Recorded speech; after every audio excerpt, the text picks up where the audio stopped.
Oi, oi! Eu sou do Starflix para trazer mais um vídeo diferentezinho pra vocês. E hoje eu tô aqui para falar sobre o maior problema dos live actions da Disney. E eu sei, muita gente já fez vídeo sobre isso, mas eu quero abordar aqui um ponto de vista diferente e trazer minha opinião, que não é a mesma que de todo mundo, né?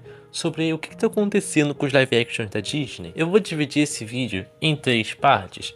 Primeiro, no conceito de live action. Segundo, como a Disney sabia o que estava fazendo, e em terceiro, o desespero. Mas bora logo começar pelo primeiro. O conceito. Bom, no papel, essa ideia é incrível. Você trazer um filme de antigamente para a atualidade para apresentar ele para novas gerações, adaptando coisas que naquela época não era errado, mas que hoje em dia é. Esse era o conceito básico dos live actions da Disney. Outro conceito bastante importante era você pegar um filme que já existia e fazer algo totalmente diferente com ele, seja uma continuação direta ou simplesmente trazer a história em outro ponto de vista. Ambas as opções sempre davam certo, e dá pra citar filmes que tentaram fazer esse tipo de coisa e conseguiram, como Cruella, Malévola, Cinderela e outros que eu vou mencionar aqui. Mas agora que eu te dei a ideia base do que era pra ser os live actions, eu vou te falar do começo dessas eras de live actions da Disney. Segundo tópico, a Disney sabia o que estava fazendo. Tá, essa ideia não surgiu do nada, ela já era um pouco antiga na Disney, mas em 2010 que ela criou força, a Disney pegou esse conceito, essa ideia incrível de live actions e fez filmes incríveis. A Disney já estreou em 2010 com Alice nos Países das Maravilhas, o live action, que era uma continuação direta do primeiro filme, trazendo uma abordagem um pouco mais diferente e mais madura. O que foi uma estratégia muito ousada da Disney, pegar um filme totalmente esquecido lá de antigamente para retrazer ele hoje em dia. Isso deu muito certo. Então a Disney não perdeu tempo e fez de novo, fazendo isso com Malévola. Ela foi ousada novamente, pegou um filme esquecido da Bela Adormecida, que na minha opinião é um dos filmes de princesa mais chato e esquecido da Disney, e simplesmente transformou em uma obra-prima. Por quê? Porque eles pegaram uma história que já existe e simplesmente deu foco para outro personagem. Fez a história ser no ponto de vista de outro personagem, contando a história do passado dela. Continuaram deixando ela má, não deixaram ela boazinha. Nem preciso dizer que também foi um sucesso, né?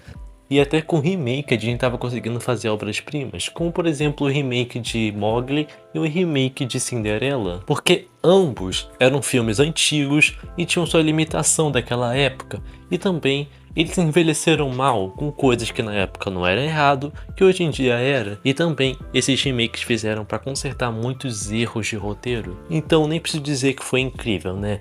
Foi um sucesso na crítica e um sucesso no cinema, e parecia que a Disney finalmente estava se inovando com ideias já criadas, até a gente chegar no nosso próximo tópico: o desespero.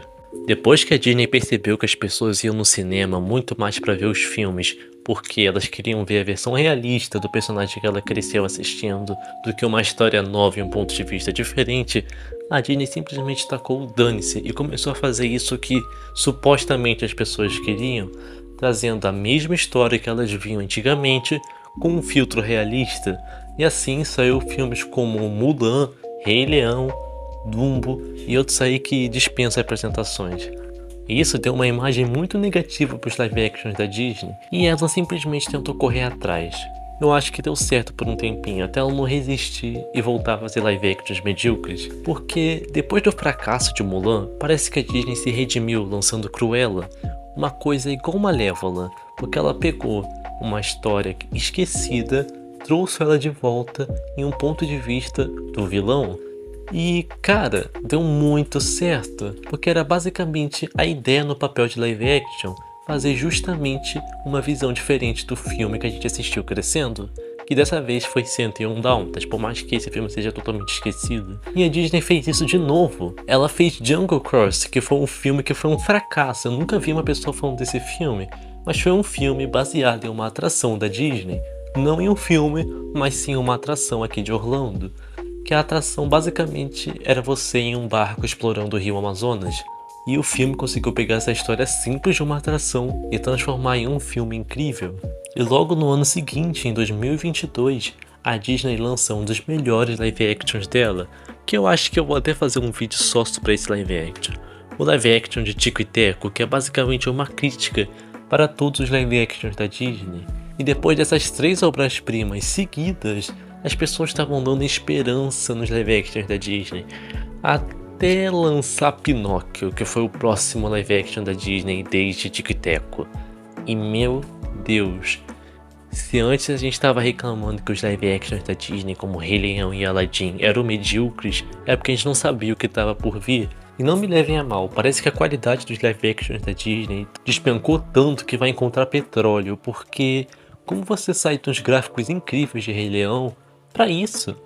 Filmes como Pinóquio, Peter Pan e a Pequena Sereia parece que tem visuais tão ruins que me dá medo dos próximos live action da Disney, porque pra você que não sabe, a Disney tá produzindo os live actions de A Branca de Neve, Mufasa, Lilo e Stitch, Moana.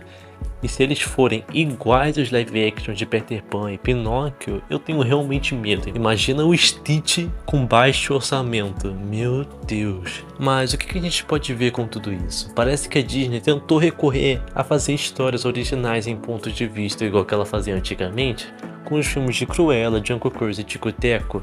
E esses filmes não deram tão retorno quanto Malévola e Alice nos Países das Maravilhas, então provavelmente eles devem ter desistido e pararam de fazer esse tipo de filme para focar em filmes de franquias que já existiam, para fazer literalmente um Ctrl+C, Ctrl+V realista.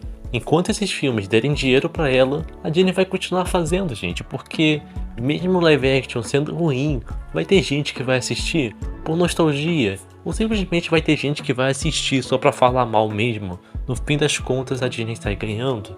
Mas enfim, é só a minha opinião sobre os live action da Disney, como ela tinha uma ideia incrível na mão, fez obras-primas, para depois cavar tão fundo que achou petróleo. Mas me diz o que você acha, se você concorda comigo ou não. Eu sou do Flix e bye bye.